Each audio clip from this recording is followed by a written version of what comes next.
तो चलिए आज हम शुरू करते हैं evaluation of double integral in polar coordinate. तो पोलर कोऑर्डिनेट में हम किसी डबल इंटीग्रल को कैसे एवेल्युएट करेंगे और उसमें हम कैसे आपको ये भी बताएंगे कि कैसे कार्टेशियन कोऑर्डिनेट को पोलर कोऑर्डिनेट में कन्वर्ट करते हैं या फिर पोलर कोऑर्डिनेट को कार्टेशियन कोऑर्डिनेट में करते हैं।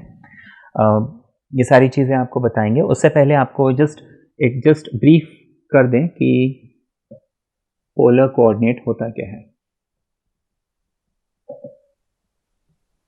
ठीक है, पोलर कोऑर्डिनेट होता क्या है। तो देखिए, अभी कार्टेशियन कोऑर्डिनेट तो आपको पता है, ये हम करते ही आ रहे हैं। ये एक्स एक्सिस है, ये वाई एक्सिस है, दोनों के बीच में 90 डिग्री का एंगल है। मुझे कोई भी पोजीशन अगर यहाँ पे बतानी है तो हम इसमें क्या करते थे कि एक्स एक्सिस में कितना डिस्टेंस, वाई एक्सिस में कितना डिस्टेंस, एक्स कॉमा वाई, ये इसकी पोजीशन हो गई, ऐसे हम बताते थे।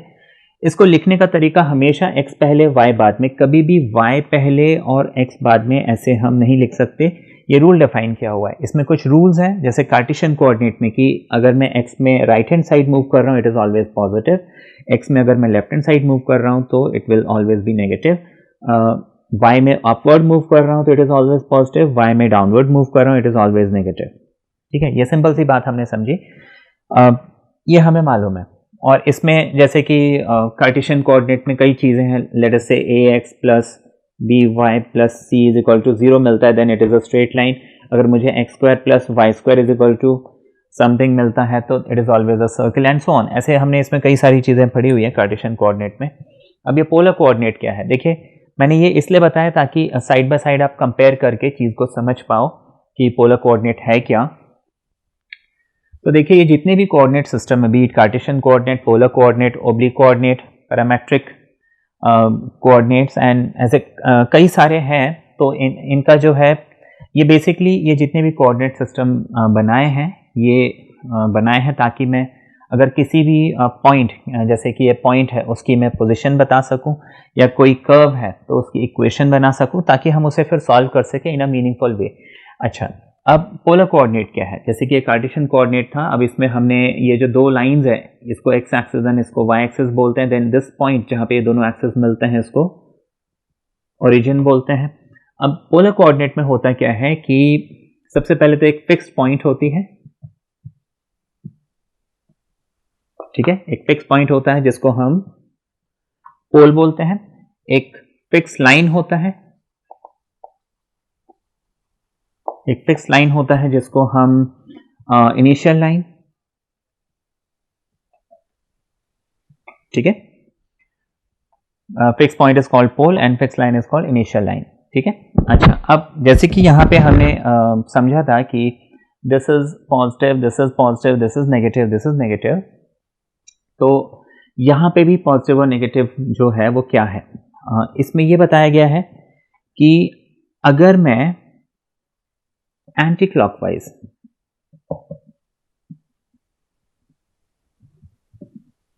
ठीक है, एंटी क्लॉकवाइज डायरेक्शन में मूव करता हूं तो जो एंगल ट्रेस होगा that angle will be positive angle.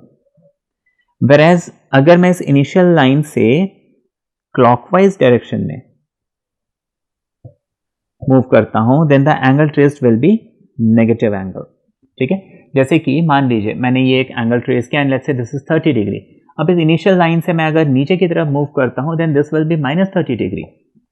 ठीक है, ये हो सकता हमने पोलर कोऑर्डिनेट बोल के नहीं, लेकिन इस कंसेप्ट को जरूर हमने पीछे छोटी क्लासेस में पढ़ा हुआ है कि हाँ नीचे की तरफ, इसीलिए जो है जैसे माइनस थीटा, ट्रिगोनोमेट्री में माइनस थीटा वाले जो फॉर्मूलेज हैं हमने कैसे निकाले थे, फोर्थ क्वाड्रेंट में निकाले थे। तो वहाँ ये कॉन्सेप्ट यूज हो रहा है कि भैया एंगल नेगेटिव कैसे होगा, तो ऑब्वियसली वो अगर फोर्थ क्वाड्रेंट में है तो एंगल नेगेटिव है। तो क्यों है, क्योंकि एक्स एक्सिस, देखिए ये एक्स एक्सिस और ये जो पोलर कोऑर्डिनेट है इसको पोल मान लिया और इसको जो है इनिशियल लाइन मान लिया, और हमने क्या किया, एंगल ऐसे ट्रेस किया, तो फोर्थ क्वाड्रेंट में ही आ रहा है। बेसिकली मैं क्या कर रहा हूँ, ये जो पोल और ये जो इनिशियल लाइन है इसको मैंने उठा के इस एक्स वाई एक्सिस के ऊपर ऐसे रखा कि इसका जो पोल है और इसका जो ओरिजिन है दोनों एक दूसरे के ऊपर आ जाए। तो अब देखिए पोलर कोऑर्डिनेट सिस्टम कहता है कि यहाँ पे मैं एंगल बनाऊंगा तो वो पॉजिटिव थीटा होगा, यहाँ पे मैं एंगल बनाऊंगा तो वो नेगेटिव थीटा होगा। तो ये जो कॉन्सेप्ट है हमने जूनियर क्लासेस में वैसे तो समझा हुआ है, लेकिन हाँ पोलर कोऑर्डिनेट नाम से नहीं समझा। कोई बात नहीं, अब हम इस को और थोड़ा सा डिटेल में समझेंगे। पोलर कोऑर्डिनेट में हम कैसे किसी पॉइंट की पोजीशन बताते हैं। तो देखिए यहाँ पे जैसे कि x एंड y हमने लिखा था, एंड x इज ऑलवेज पहले, y हमेशा जो है बाद में, ये रूल है। ऐसे ही ये सपोज पोल है and let's say this is initial line, and ये कोई भी एक पॉइंट है जिसकी पोजीशन मुझे बतानी है। तो मैं क्या करूँगा कि इस पोल से इस पॉइंट को ज्वाइन कर देता हूँ। अब मैं देखता हूँ कि ये एंगल कितना बन रहा है। सपोज दिस इज π/3 मान लीजिए, ठीक है ना। तो ये एंगल हो गया π/3, और हम ये मानते हैं कि 1 2 3 और 4, मतलब यहाँ P से ये 4 यूनिट आगे पे है ये पॉइंट। तो मैं इस पॉइंट की पोजीशन लिखूंगा 4, π/3। तो पोलर कोऑर्डिनेट सिस्टम में हमेशा जो ये length of this line r ये पहले आएगा, और जो एंगल है जो इसने ट्रेस किया है थीटा, वो बाद में आएगा। ये जो डिस्टेंस हमने निकाला है इसको हम बोलते हैं रेडियस वेक्टर,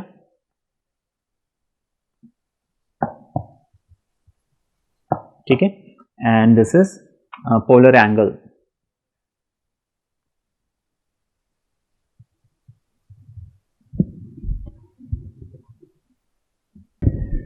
तो ये हमने समझा, इसको हम बोलते हैं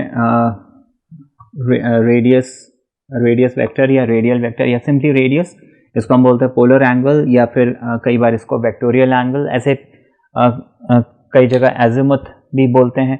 तो देखिए नाम आपको जस्ट मैंने बता दिए, जस्ट हमें ये कॉन्सेप्ट समझना है ये पोलर कोऑर्डिनेट होता क्या है। तो हमें इतना ध्यान रखना है कि r, theta is the method of representing anything in this polar coordinate system. अब देखिए इसमें एक कमाल की बात जस्ट मैं आपको बता दूं, उससे पहले मैं आपको पोलर कोऑर्डिनेट में हम कोई चीज़ जैसे प्लस माइनस ये सारा बताऊं कि कैसे होता है।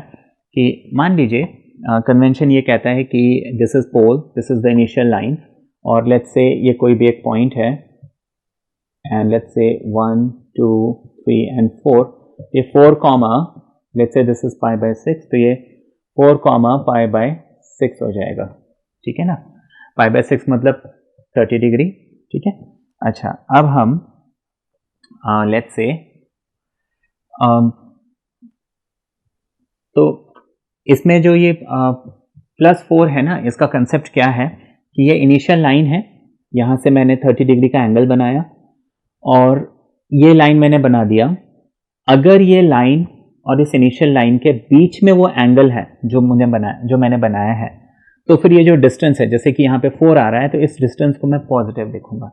लेकिन यहीं पे अगर मैंने मान लीजिए 30 डिग्री का एंगल बनाया होता एंड मुझे मालूम है दिस इज 4 यूनिट, लेकिन मैं ये 4 इस लाइन में नहीं बना के मैं इस लाइन को क्या करता हूं, बैकवर्ड खींच लेता हूं, 1 2 3 एंड 4, ठीक है। ये मेरा जो है पोल है, यानी कि फिक्स पॉइंट, ठीक है। फिक्स पॉइंट को पोल बोलते हैं, फिक्स लाइन को इनिशियल लाइन बोलते हैं। तो फिक्स पॉइंट से मैंने ऊपर की तरफ 4 यूनिट खींचने के बजाय नीचे की तरफ 4 यूनिट अगर खींचा है, तो इसका पोजीशन हो जाएगा -4, 30 डिग्री। ये मेथड है कि अब देखिए हो क्या रहा है कि ये 30 डिग्री का एंगल तो बना, लेकिन ये जो लाइन है, ये इस लाइन में ये 30 डिग्री का एंगल है नहीं, लेकिन वो एंगल जिस लाइन से बनेगा उसी लाइन के कंटिन्यूएशन में है, ये बैकवर्ड डायरेक्शन में। इसलिए -4 और 30 का मतलब क्या हुआ, हमने बैकवर्ड डायरेक्शन में इसको बनाया। तो अभी जैसे कि हमने यहाँ पे ये 30 डिग्री और इसको हम 30 डिग्री लिख लेते हैं, तो 4 और 30 डिग्री हमने यहाँ पे बनाया था। अब अगर मुझे बोला होता कि लेट्स से 4 और -150 डिग्री, ठीक है, तो मैं क्या करता, -150 बोला है तो मैं यहाँ से ऐसे 150 डिग्री का एंगल बनाता, ठीक है, और ऐसे में लाइन खींचता, स्ट्रेट लाइन, ठीक है। तो ये तो -150 हो गया, तो let's say this is 1 2 3 and 4, तो ये जो पॉइंट है इसको मैं बोलूंगा 4 और -150। इतना तो हमने समझा। लेकिन अगर मुझे -4 और -150 बोला होता तो ये तो -150 हो गया, लेकिन -4 बोला है, मतलब देखिए ये तो 4 हो गया, तो इसी लाइन को मैं पीछे एक्सटेंड करूंगा, मतलब 1 2 3 4, तो इस पॉइंट को मैं -4 -150 भी लिख सकता हूं। बात समझ में आई? 150 ये था, मैंने 4 यूनिट यहां पे ट्रेस किया, तो इस पॉइंट को बेसिकली मैं क्या बोलूंगा, 4 एंड -150। लेकिन मैंने 4 के बजाय अगर -4 बोला होता तो मैं इसी में 4 यूनिट पीछे जाता, तो ये -4 -150 आ जाता। दैट मीन्स इसी पॉइंट को मैंने 4 और 30 भी लिखा और -4 और -150 भी लिखा। तो ये पोलर कोऑर्डिनेट का कॉन्सेप्ट है। और इसमें कमाल की बात यह है कि हम एक ही पोजीशन को देखो दो अलग अलग तरीके से लिख रहे हैं, है ना, और भी कई तरीकों से इसको लिखा जा सकता है, तो हम उस डिटेल में नहीं जाते हैं। अब देखिए कार्टेशियन कोऑर्डिनेट में क्या होता था, अगर मैंने ये कोई भी एक पॉइंट है और मैंने बोला ये 4,3 है, 4 and let's say this is 3, तो ये हमेशा 4 3 ही रहने वाला है, इसकी पोजीशन चेंज नहीं हो सकती किसी भी हालत में, ठीक है ना। एक ही तरीका है मेरे पास, क्योंकि यहाँ पे बोला है कि भाई 4 units in X and 3 units in Y, और कोई दूसरा तरीका है ही नहीं। लेकिन पोलर कोऑर्डिनेट में क्या है हमारे पास कि हम ऐसे भी जाके 4 यूनिट खींच सकते हैं, ऐसे भी आके 4 यूनिट पीछे की तरफ खींच सकते हैं, मैं पूरा ऐसे आके 4 यूनिट इस तरफ खींच सकता हूं, तो मेरे पास बहुत सारे तरीके हैं, ठीक है ना। तो ये है पोलर कोऑर्डिनेट। फिर दूसरी चीज, जैसे कि रेक्टेंगुलर कोऑर्डिनेट सिस्टम या कार्टेशियन कोऑर्डिनेट सिस्टम में हमने देखा ax plus let's say by plus c is equal to 0, ये एक स्ट्रेट लाइन रिप्रेजेंट करता है ना, इसको हम बोलते हैं equation of straight line. Similarly x square plus Y square is equal to a square, Y square is equal to 4x, ये सारे क्या है, इक्वेशन है किसी न किसी कर्व की, जैसे ये सर्कल का है, फिर Y square equals to 4ax ये पैराबोला का है, एंड सो ऑन, ठीक है ना। तो हर इक्वेशन कुछ ना कुछ रिप्रेजेंट करता है, और ये हम इसके बारे में हम काफी कुछ जो है पढ़ चुके हैं। इसी तरह से पोलर कोऑर्डिनेट में भी हर चीज के कोई ना कोई इक्वेशन होते हैं, जैसे r is equal to a, ठीक है, ये एक सर्कल रिप्रेजेंट करता है, ठीक है। तो ये कन्वर्जन मैं आपको थोड़ा सा पोलर और कार्टेशियन में जो कन्वर्जन है वो बता देता हूं, ताकि आप और कुछ बेसिक इक्वेशन, जैसे कि ये हमें याद रखना, r is equal to a अगर हमें मिल गया तो ये सर्कल रिप्रेजेंट करता है। अब देखिए ये हमारा x एक्सिस, ये हमारा y एक्सिस है, sorry this is x axis and this is y axis, let's say this is any point p x, y, ठीक है। और मैं क्या करता हूं, इस ओरिजिन के साथ पोलर कोऑर्डिनेट के पोल को मर्ज कर देता हूं, और इस x एक्सिस के पॉजिटिव डायरेक्शन के साथ मैंने क्या किया कि जो पोलर कोऑर्डिनेट का इनिशियल लाइन था उसको मैंने मर्ज कर दिया। तो बेसिकली यहाँ पे मेरे पास पोलर कोऑर्डिनेट का लाइन भी है और x एक्सिस भी है। अब इस पॉइंट को मुझे पोलर कोऑर्डिनेट में अगर बताना होगा तो मैं ऐसे एंगल एक ट्रेस करूंगा, और वो एंगल लेट्स से थीटा है, एंड लेट्स से ये जो डिस्टेंस है ये r है, तो मैं इसको पोलर कोऑर्डिनेट में लिखूंगा r, थीटा। मुझे करना क्या, इन दोनों के बीच में रिलेशन निकालना है, क्योंकि ये रिलेशन मुझे अगर मालूम होगा तभी मैं जो है आगे क्वेश्चंस कर पाऊंगा double integration in polar coordinate. अब देखिए यहां पे मैंने, अब मुझे मालूम है दिस डिस्टेंस इज x, ठीक है। अच्छा, दिस डिस्टेंस, ये जो हाइट है ये इसके इक्वल होती है, और ये पोजीशन y है तो ये भी y होगा। अब देखिए ये ट्राइंगल मुझे मिल गया, इस ट्राइंगल में basically this is x and this is y। अब x, y और r, मुझे देखिए कार्टेशियन को पोलर और पोलर को कार्टेशियन में करने के लिए मैं x अपॉन r लिख लेता हूं, ये हो जाएगा cos theta by trigonometry, that means x equals to r cos theta. Similarly y upon r को मैं लिखूंगा sin theta by trigonometry, that means y equals to r sin theta. तो x equals to r cos theta and y equals to r sin theta, ये basically क्या है, Cartesian और polar को एक दूसरे में कन्वर्ट करने के लिए हमारे पास तरीका है। मोरोवर यहाँ पे एंगल निकालने के लिए मुझे मालूम है tan थीटा क्या होता है, y अपॉन x, यहाँ पे tan थीटा क्या बन जाएगा, y अपॉन x। ये हो गया। अब देखिए जैसे कि मैंने आपको बताया सर्कल, हम एक सिंपल सर्कल लेते हैं,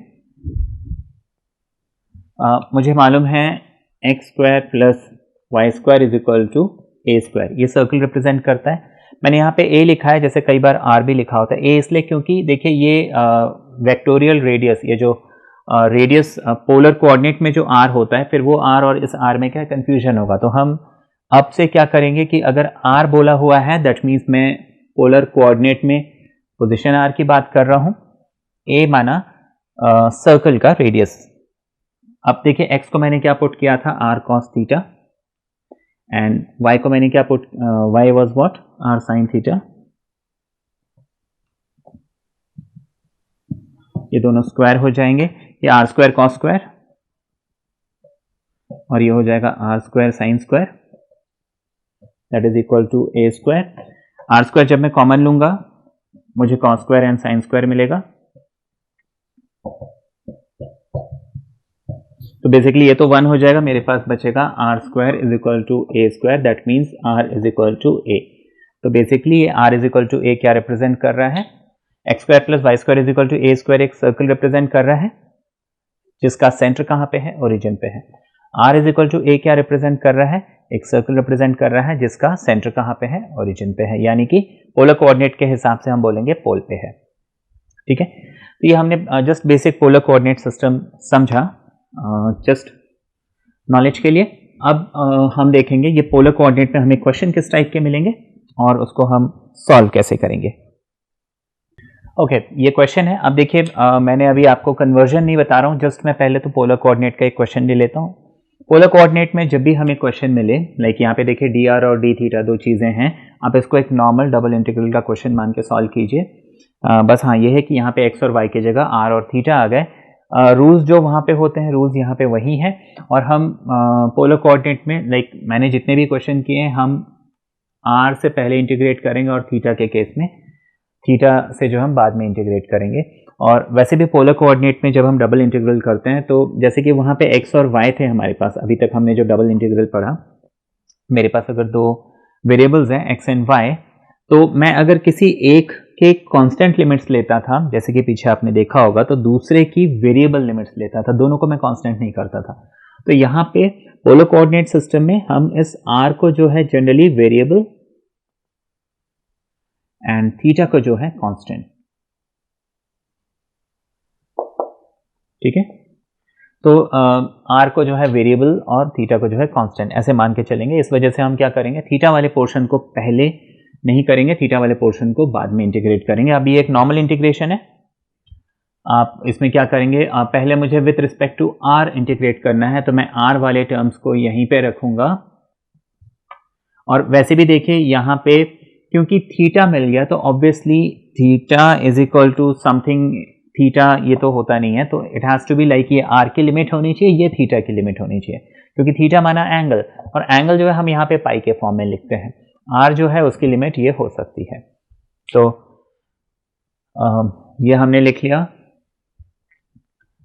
आर वाले टर्म छोड़ के बाकी जितने भी थीटा वाले टर्म है उसको मैं बाहर ले लेता हूँ, कांस्टेंट है तो उसको बाहर लिख सकते हैं, इंटीग्रल 0 टू पाई बाय 2, इसको पहले तो हम ऐसे लिख लेंगे।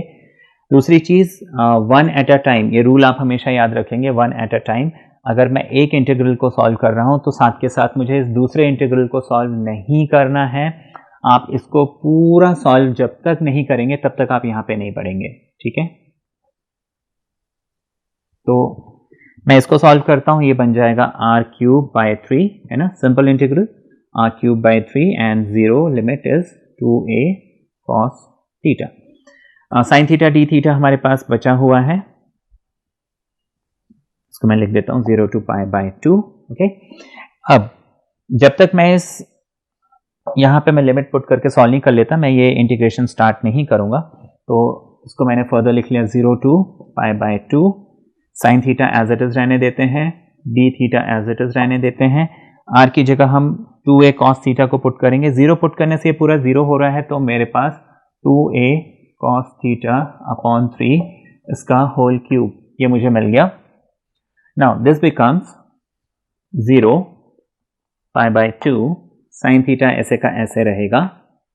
इस डी थीटा को हम लास्ट में लिख लेते हैं, 2 का क्यूब हो जाएगा 8, तो 8 को मैं बाहर लिख लेता हूं, a का क्यूब हो जाएगा a क्यूब, कांस्टेंट है बाहर लिख लेते हैं, cos थीटा होल क्यूब, तो cos क्यूब थीटा लिख लेते हैं, नीचे 3 है उसको भी हम बाहर लिख लेते हैं। ये बन गया। अब इसको मुझे क्या करना है, सॉल्व करना है। तो अब क्या किया जाए, तो देखिए ये सिंपल इंटीग्रेशन है, इंटीग्रेशन बाय सब्स्टिट्यूशन। तो जैसे कि मैंने बताया था, यहाँ पे ना आपके पास दो तरीके हैं, या तो आप रफ में सब्स्टिट्यूशन करके इसको सॉल्व करके रिजल्ट को लिख लीजिए, या तो यहीं पे आप सब्स्टिट्यूशन करके उसको प्रॉपर सॉल्व कर लीजिए। लाइक देखिए यहाँ पे मेरे पास जब भी साइन और कॉस मिलते थे मैं किसी को भी सब्स्टिट्यूट कर सकता हूँ। बीट साइन को थीटा पुट करूंगा तो कॉस थीटा जो है वो डी टी बन जाएगा, कॉस को पुट करूंगा तो साइन जो है डी टी बन जाएगा। तो हम let's say cos theta is equal to T put करते हैं सब्स्टिट्यूशन, ठीक है। तो sine theta negative D theta becomes D T, ठीक है। तो अब ये इंटीग्रल क्या बन जाएगा, देखिए साइन थीटा और डी थीटा ये दोनों मिलके बन गए D T with a negative sine. तो मैं माइनस साइन बाहर ले लेता हूँ, माइनस साइन आ रहा है इधर, इस माइनस को हटाएंगे, माइनस इधर आ जाएगा, और बाहर जो कांस्टेंट है उसको मैं एज इट इज लिख लेता हूँ। Integral sign theta D theta ये हो गया, ठीक है। अब कॉस क्यूब थीटा बचा, कॉस को मैंने टी पुट किया था, ये हो जाएगा टी क्यूब। अब देखिए क्योंकि मैंने सब्स्टिट्यूशन किया है तो मुझे लिमिट्स चेंज करनी पड़ेंगे, क्योंकि ये डेफिनेट इंटीग्रल है। तो when theta is equal to 0 T हो जाएगा cos of 0 and cos of 0 is 1, तो मुझे ये लिमिट 1 मिल गई। अच्छा, when theta is equal to pi by 2 तो टी हो जाएगा कॉस ऑफ पाई बाय 2, यानी कि cos 90 0 होता है। तो मुझे अपर लिमिट 0 मिल गई, लोअर लिमिट जो है 1 मिल गई। अब मैं इसको सॉल्व करूंगा, ये हो जाएगा negative 8a cube upon 3, T cube बन जाएगा t4 upon 4 with in limit 1 and 0, ठीक है। ये हो गया। अब आगे देखिए,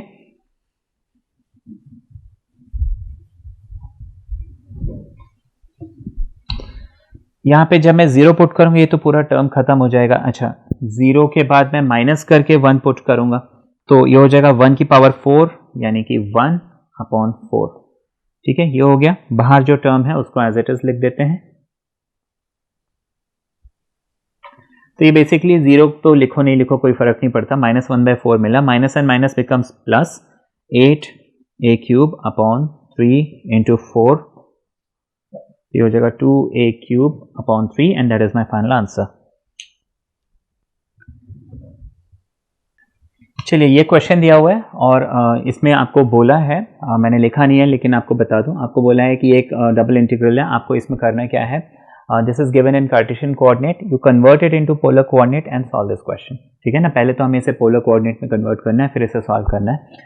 अब देखिए पोलर कोऑर्डिनेट में जैसे कि कोई भी हम क्वेश्चन करते हैं जब सब्स्टिट्यूशन है, जैसे कि मान लीजिए integral of cos theta and let's say sine 4 theta D theta, ठीक है ना, एंड लेट्स से लिमिट है इसका 0 to pi by 2 for example, है ना। ये रैंडमली मैंने कुछ, आपको बस कंसेप्ट समझना है, ये क्वेश्चन सही है गलत है उस पर नहीं जाना है।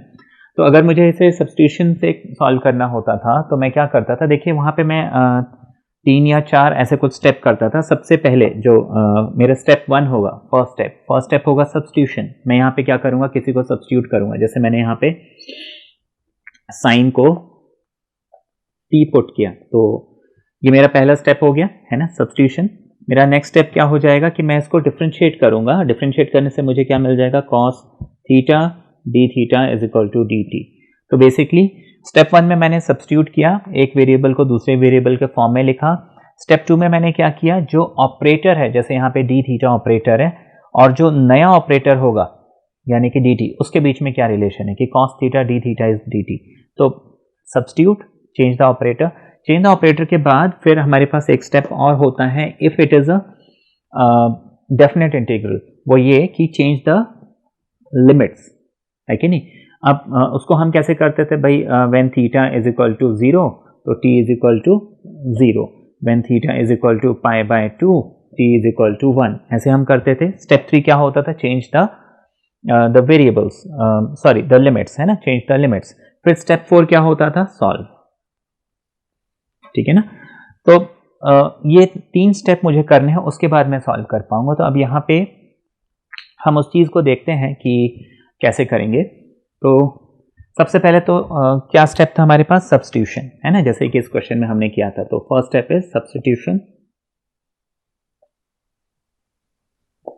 फिर ऑपरेटर, ऑपरेटर को चेंज करना है, देन चेंज लिमिट, उसके बाद है सॉल्व। ये 4 स्टेप मुझे यहाँ पे करने हैं। इस चीज का मुझे हमेशा ध्यान रखना है। सब्स्टिट्यूशन सबसे सिंपलेस्ट पार्ट, अभी मैंने आपको बताया था कि पोलर कोऑर्डिनेट और जो कार्टेशियन कोऑर्डिनेट है उसमें एक रिलेशन होता है, वो ये कि x equals to are cos theta and y equals to are sine theta. ठीक है, ये तो हमने सब्स्टिट्यूशन कर दिया। मेरा पहला टास्क जो है ओवर हो गया। ऑपरेटर मुझे चेंज करना है। अब देखिए यहाँ पे मेरे पास dy और dx है, लेकिन मुझे अब चाहिए क्या, dr और d थीटा। ये कैसे निकालेंगे? यहाँ पे तो हम क्या है कि एक ही वेरिएबल होता था, सिंपल डिफरेंशिएट करके सॉल्व कर लेते। यहाँ पे मेरे पास 2 वेरिएबल है, यहाँ पे कहानी फंस गई। तो देखिए इसके लिए हमारे पास एक रूल है कि ये जो ऑपरेटर है dx dy, इसको हम लिख सकते हैं जैकोबियन, ठीक है, dr d थीटा। अच्छा, ये जैकोबियन किसका, ठीक है ना, जैकोबियन बेसिकली हमारे पास, अब ये जैकोबियन क्या है, ठीक है ना, ये जैकोबियन क्या है मैं आपको ये बताता हूं। अब देखिए जैकोबियन dr d थीटा, ये जैकोबियन मैं आपको बताऊं,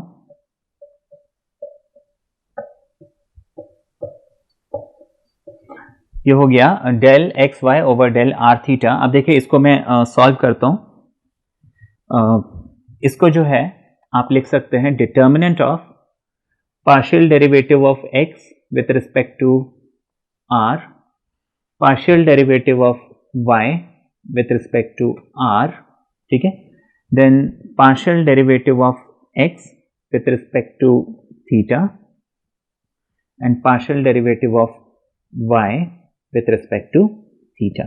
ये डिटर्मिनेंट है और डिटर्मिनेंट हमें मालूम है, ऐसे क्रॉस करके निकालते हैं। अब देखिए हम ये पार्शियल डेरिवेटिव करेंगे, आपको जस्ट मैं एक आउटलाइन दे दूं what is partial derivative in case याद ना हो। अब जैसे मान लीजिए मेरे पास 2 वेरिएबल्स है, let's say cos of X Y,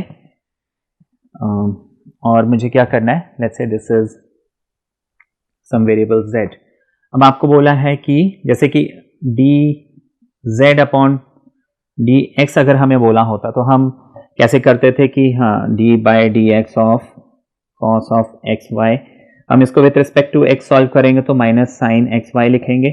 उसके बाद फिर इस एक्स वाई को दोबारा से हम डिफरेंशिएट करेंगे। वो तो हो गया सिंपल चेन रूल लगा के हम जो है निकालते थे। लेकिन अब यहाँ पे हमें पार्शियली बोला है, तो पार्शियली जस्ट मैं आपको बता दूं, अगर मुझे z is equal to cos of X Y बोला है तो del z upon del x अगर बोला है तो मैं इस x को वेरिएबल लूंगा, बाकी जितने भी वेरिएबल सबको कांस्टेंट मान के चलूंगा। तो यहाँ पे ये y को मैं क्या ट्रीट कर रहा हूँ, एज अ कांस्टेंट ट्रीट कर रहा हूँ। तो कॉस हो जाएगा माइनस साइन एक्स वाई, और जब इस एक्स वाई को मैं सॉल्व करूंगा सिर्फ 1 आ जाएगा, तो यहाँ पे सिर्फ एक y बचेगा। मुझे इस y वाले पोर्शन को डिफरेंशिएट करने की जरूरत नहीं है, ठीक है ना। इस y को मुझे बेसिकली करना क्या है, जब भी पार्शियल डेरिवेटिव आता है मैं जो अदर वेरिएबल्स होते हैं उसको मैं क्या ट्रीट करता हूँ, एक कांस्टेंट ट्रीट करता हूँ। ये जस्ट पार्शियल डेरिवेटिव का कॉन्सेप्ट था। अब देखिए del x by del r, मुझे डेल x को r के रिस्पेक्ट में, तो del x by del r मतलब मैं r के अलावा जितनी भी चीजें हैं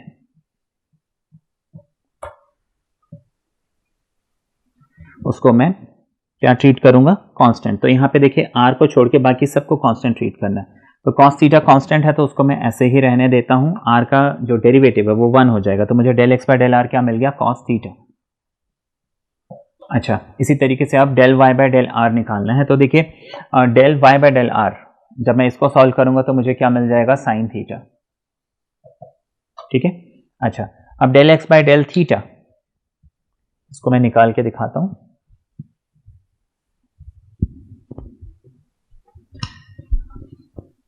del X by del theta, ये हो जाएगा del by del theta of, ठीक है, एक्स है, एक्स क्या है, आर कॉस थीटा। यहाँ पे देखिए आर और थीटा दोनों वेरिएबल है, लेकिन जब भी हम डेल लिखते हैं तो हम क्या करते हैं, जो जिसके रेफरेंस में डिफरेंशिएट करना है उसके अलावा सबको हम कांस्टेंट मान के चलते हैं। तो दिस कॉस थीटा, इसको हम लिख लेंगे माइनस साइन थीटा, और इस r को जो है एज इट इज रहने देंगे।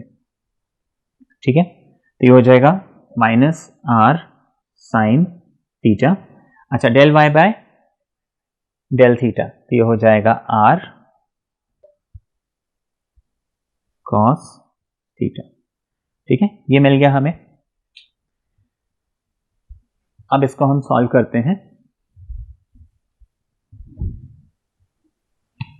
इसको जब हम सॉल्व करेंगे, इसको मुझे ये डिटर्मिनेंट मुझे निकालना है। तो देखिए cos into R cos, minus और एक और माइनस है तो प्लस हो जाएगा आर इंटू, तो बेसिकली ये R cos square theta, R अगर हम कॉमन लेते हैं, एंड साइन स्क्वायर थीटा, जो कि 1 बन जाएगा, तो मुझे सिर्फ आर मिलेगा। ठीक है ना, तो ये हो गया जैकोबियन का वैल्यू। और हमने क्या लिखा था कि dx dy is equal to Jacobian dr d theta. तो ये जैकोबियन मुझे कितना मिला, r मिला, तो मैं इसको r dr d थीटा ऐसे मान के चलूंगा। तो अब मुझे ये चीज जो है बेसिकली पोलर कोऑर्डिनेट में जब भी मैं कोई क्वेश्चन करूंगा, ये चीज मुझे याद रखनी है, dx dy is r dr d theta. बार बार ये जैकोबियन वाला जो पोर्शन है हमें करके दिखाने की जरूरत नहीं है, बस आप डायरेक्टली जहां जहां मुझे dx dy मिले उसको मैं सीधे सीधे r dr d थीटा ऐसे पुट कर सकता हूं। ठीक है, अब हम इस क्वेश्चन में आगे बढ़ते हैं। तो पहला पार्ट हो गया, दूसरा पार्ट हो गया कि मैंने ऑपरेटर्स के बीच में रिलेशन निकाल लिया। Next is change the variable, sorry change the limits. अब देखिए लिमिट हमें चेंज करना है। अब वहां पे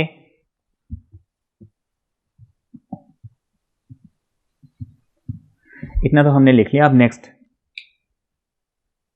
अब देखिए हमने ये काम तो कर लिया, वेरिएबल सब्स्टिट्यूट कर लिया, ऑपरेटर के बीच में रिलेशन निकाल लिया। अब लिमिट चेंज करना होता है। देखिए वहां पे तो सीधे सीधे वैल्यू पुट करो और लिमिट निकाल लो, लेकिन यहाँ पे क्योंकि दो वेरिएबल है, यहाँ पे लिमिट हम कैसे चेंज करते हैं, हम इनका ग्राफ प्लॉट करेंगे। अब देखिए वो मैं आपको बताता हूँ। यहाँ पे ये जो है y की लिमिट है, क्योंकि यहाँ पे x है और ये x, ऑब्वियसली अगर ये y की लिमिट है तो ये x की लिमिट होनी चाहिए। तो मुझे y इज इक्वल टू 0 से लेके y is equal to under root 2x minus x square मिला। Similarly x is equal to 0 से लेके x इक्वल्स टू 2, मुझे ये लिमिट मिला। अब देखिए y is equal to 2x minus x square, इसको जब मैं स्क्वायरिंग करूंगा तो ये मुझे y square is equal to 2x minus x square, इसको इधर ले आएंगे तो ये हो जाएगा x square plus Y square is equal to 2x। तो basically this is an equation of circle. और ये किस टाइप का सर्कल है वो हम पहले ट्रेस कर लेते हैं। तो देखिए x इक्वल्स टू 0 वो है y axis, this is basically x equals to 0 and x equals to 2। तो सपोज ये 1 है और ये 2 है, तो x equals to 2 is a line parallel to y axis. अच्छा, y इक्वल्स टू 0 मतलब ये वाली लाइन हो गई x एक्सिस वाली लाइन, और ये बस ये बच गया। अब इसको जो है मुझे निकालना है। तो ये एक सर्कल है, पर किस टाइप का सर्कल है, इसका सेंटर हम फाइंड करते हैं। ये कुछ बेसिक चीज है, मैं एक ही बार कर रहा हूं, उसके बाद आप हमेशा वो रिजल्ट यूज कर सकते हैं। जैसे कि देखिए मैंने आपको ये सॉल्व करके बताया, लेकिन आपको हर बार सॉल्व नहीं करना है, आप directly dx dy is equal to r dr d theta ऐसे लिख सकते हैं। अब जैसे ये x प्लस, जैसे कि मैं आपको बता सकता हूं यहाँ पे, अगर आपको x square plus Y square is equal to 2x है, तो आप x के साथ जो भी कोफिशिएंट लगा उसको हाफ कीजिए, 1 आ गया, तो 1,0 ये हो जाएगा सेंटर ऑफ दिस सर्कल, और यहां से हमने ऐसे सर्कल बना लिया। ठीक है, सिमिलरली अगर यहां पे मान लीजिए x square plus Y square is equal to 2y मिलता, तो यहां पे मान लीजिए 4y मिलता, तो मैं इस 4 को हाफ करता, 2 मिलता, तो इस y एक्सिस में 2 पोजीशन पे जो है उस सर्कल का सेंटर होता। तो मैं एक ऐसा सर्कल बनाता जिसका सेंटर कहाँ होता, यहाँ पे होता। ये ध्यान रखिए, अगर x square plus Y square is equal to some number into x, तो उस नंबर को हाफ कीजिए, वो उस सर्कल का सेंटर होगा। सम नंबर इंटू वाई, तो वाई एक्सिस में उसका हाफ उस सर्कल का सेंटर होगा। अगर इसको आपको लॉजिकली समझना है तो देखिए x square minus 2x plus Y square is equal to 0, मैं उसको इधर शिफ्ट कर देता हूँ। अब इसमें मैं क्या करूंगा, स्क्वायर को कंप्लीट करूंगा, तो मुझे यहाँ पे x square minus 2x plus 4 करना पड़ेगा। ठीक है ना, +4 करना पड़ेगा। तो यहां +4 किया तो यहां भी +4 किया, ठीक है, सॉरी +4 नहीं, यहां पे जो भी नंबर होता है उसका हाफ, यानी कि 1 स्क्वायर ऐड करना पड़ेगा। तो यहां पे भी मुझे 1 स्क्वायर ऐड करना पड़ेगा, जो नंबर यहां ऐड कर रहा हूं वही नंबर मैं यहां ऐड कर रहा हूं, ठीक है, ये हो गया। अब इसको हम x - 1 का होल स्क्वायर लिख सकते हैं, इसको हम y स्क्वायर लिख सकते हैं, इज इक्वल टू 1 का स्क्वायर लिख सकते हैं। तो सर्कल का सेंटर कहां पे आ गया, 1, 0 पे, और रेडियस क्या मिल गई मुझे 1। तो ये इसका कॉन्सेप्ट है। तो ये छोटी छोटी चीजें हमें एग्जाम में ये समझाने की जरूरत नहीं है, बट यू शुड नो, और इसको आप डायरेक्टली यूज करेंगे टाइम बचाने के लिए, ठीक है। ये एक एक चीज बताएंगे तो ये क्वेश्चन बहुत लेंदी हो जाएगा। तो एग्जाम में आप जो है फटाफट, जैसे कि आपको बताया कि आपको जब भी इक्वेशन ऐसे मिले आप इसको हाफ कीजिए, वो आपके सर्कल का सेंटर होगा। तो इस कंसेप्ट से चलेंगे। तो ये मैंने जो है ग्राफ को ट्रेस कर लिया, मतलब इस लिमिट के हिसाब से मैंने एक ग्राफ बनाया हुआ है। अब देखिए y इज इक्वल टू 0, मतलब ये x एक्सिस, और ये जो सर्कल है वो हमने ये बनाया। फिर x इक्वल्स टू 0, मतलब this y axis, and x equals to 2, मतलब ये लाइन। तो देखिए ये लाइन और ये लाइन और ये सर्कल, तो मतलब जो एरिया बाउंडेड है इसमें वो ये सेमी सर्कल और ये x एक्सिस ये है। अब इसमें क्योंकि y वेरी कर रहा है, तो इसमें जो ओरिजिनल आपका जैसे कि इंटीग्रेशन था वो ऐसे था कि y जो है वो वेरी कर रहा है और x की लिमिट जो है 0 to 2 दी हुई है, ये था। अब मुझे इसको क्या करना है, पोलर फॉर्म में कन्वर्ट करना है। अब देखिए पोलर फॉर्म में हम कैसे कन्वर्ट करेंगे। अब पोलर फॉर्म में देखिए मेरे पास दो चीजें हैं, जैसे कि कार्टेशियन कोऑर्डिनेट में मेरे पास दो चीजें होती हैं, x एंड y, और यहां पे मेरे पास चॉइस होती थी, या तो मैं x को वेरी करके y को कांस्टेंट रखूं, या तो y को वेरिएबल बनाऊं और x को कांस्टेंट रखूं, या तो वर्टिकल स्ट्रिप बनाऊं या तो हॉरिजॉन्टल स्ट्रिप बनाऊं, ठीक है ना, ये हिसाब था वहां पे। अब यहां पे हम क्या करेंगे, dr d थीटा में जनरली हम r को जो है वेरिएबल और थीटा को जो है कांस्टेंट। तो मुझे इस थीटा को, r को जो है, मतलब r क्या होता है, इस पोल से डिस्टेंस। तो देखिए पोल से डिस्टेंस ये भी हो सकता है, ये भी हो सकता है, ये भी हो सकता है, ये भी हो सकता है। तो r कहां से कहां तक वेरी कर रहा है, ठीक है। तो देखिए जैसे कि अगर मुझे यहाँ पे y लिखना होता तो y कैसे लिखा था मैंने, इक्वेशन के फॉर्म में। अब r को मुझे एक इक्वेशन के फॉर्म में लिखना है। अब r को मैं इक्वेशन के फॉर्म में कैसे लिखूं, तो देखिए r जो है इसका स्टार्टिंग तो 0 है, तो r इज इक्वल टू 0 लिख लिया। अब r की जो एंडिंग है वो इस सर्कल के ऊपर है, ऐसे ऐसे ऐसे ऐसे पूरा वेरी कर रहा है ना, तो r का एंडिंग जो है वो इस सर्कल के ऊपर है, और सर्कल की इक्वेशन क्या है, ये है। अब इस सर्कल के इक्वेशन को मैं क्या करता हूं, पोलर फॉर्म में कन्वर्ट करता हूं और देखता हूं मुझे क्या मिलता है। तो x is equal to are cos theta, y equals to are sine theta, जब मैं पुट करूंगा तो ये हो जाएगा are square cos square theta r square sine square theta is equal to 2x की जगह आर कॉस थीटा, ये मिलेगा। अब ये तो मुझे सीधा सीधा आर स्क्वायर मिल जाएगा, are square common, cos square theta sine square theta, यहाँ पे 2r कॉस थीटा, r से r कैंसिल, तो r is equal to 2 cos theta, ठीक है, ये मुझे मिल गया। तो अब ये चीज आप याद रखिए, जब भी आपको circle x square plus Y square is equal to some number ax मिलता है, तो पोलर फॉर्म में ये बन जाएगा r is equal to a cos theta, ठीक है, बस ऐसे ही हमें याद रखना है, ठीक है ना, तो टाइम बचेगा। सिमिलरली अगर मुझे x square plus Y square is equal to a y मिलता, तो मैं r is equal to a cos theta था, मैं साइन थीटा लिख लेता, ठीक है। तो r is equal to 2 cos theta,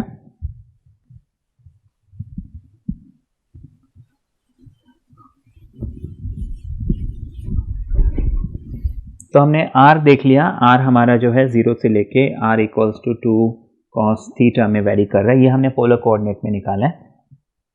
अब थीटा मुझे देखना है कहां से कहां तक वेरी कर रहा है। देखिए एक वेरिएबल हो गया तो दूसरा कांस्टेंट होना चाहिए, तो जो ये जो रिवॉल्विंग लाइन है वो ऐसे घूम के यहां तक आएगा, इस y एक्सिस तक, वो शुरुआत करेगा x एक्सिस से, वहां पे थीटा हो जाएगा 0, क्योंकि इनिशियल लाइन और रिवॉल्विंग लाइन यहीं पे है, और जब वो घूम के यहां तक आएगा y एक्सिस पे, तो थीटा मेरा बन जाएगा पाई बाय 2। अब y एक्सिस तक, क्योंकि ये सर्कल जो है इस y एक्सिस को ओरिजिन पे टच कर रहा है, तो ये y एक्सिस बेसिकली क्या है, सर्कल का टेंजेंट है। तो जो रिवॉल्विंग लाइन है वो सर्कल के एकदम यहाँ तक आएगा और वो y एक्सिस के साथ मर्ज होगा, तो बेसिकली 90 डिग्री का एंगल बनाएगा। तो ये हमने लिमिट्स को चेंज कर लिया।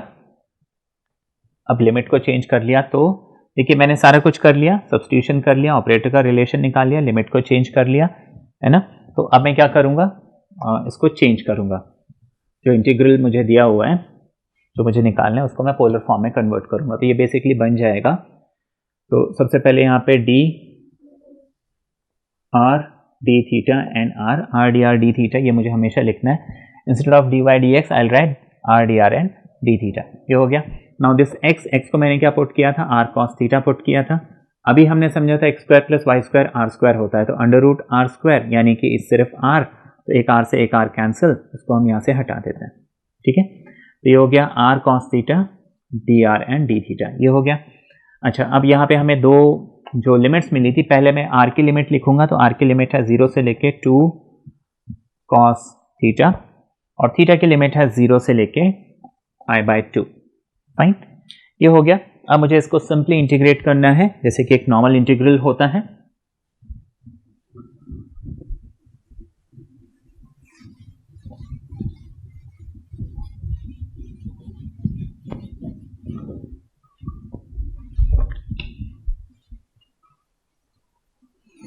तो अभी मैं with respect to are integrate कर रहा हूं, तो मुझे थीटा वाली सारी चीज़ों को कांस्टेंट मान के चलना है, और कांस्टेंट चीज़ें क्या होती हैं, बाहर आ जाती हैं।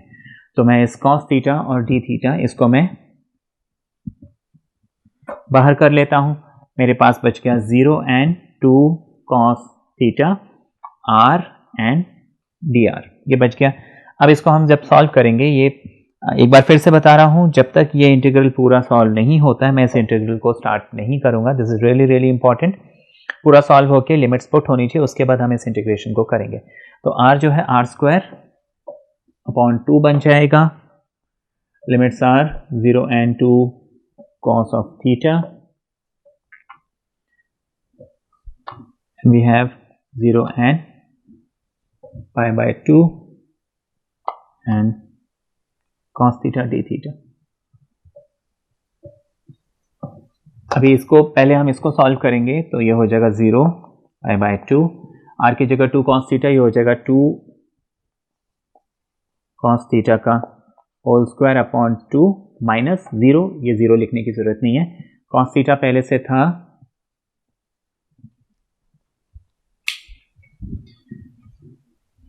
इतना हो गया।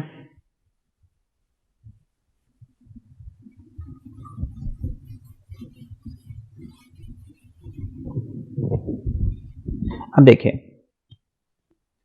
इसके बाद ये हो जाएगा 4 cos square theta cos theta d theta upon 2, 2 2 जा 2 बाहर आ जाएगा।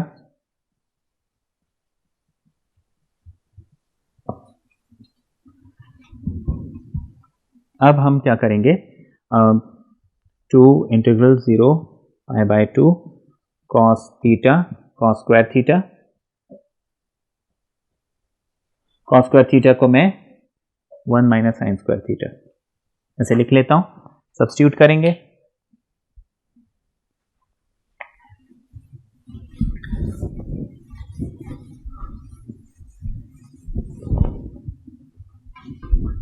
तो साइन थीटा को टी पुट करता हूं, cos थीटा डी थीटा जो है dt बन जाएगा,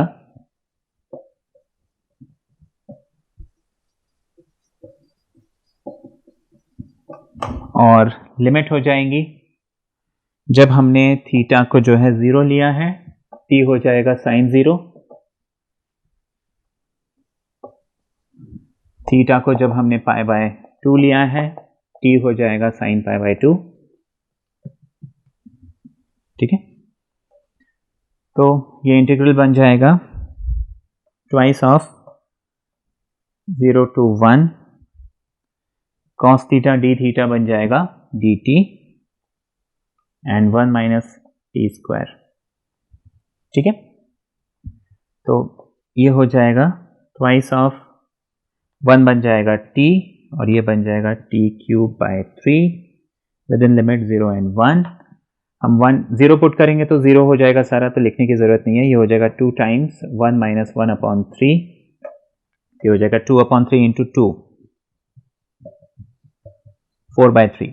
ठीक है, हमारा आंसर आ गया 4/3।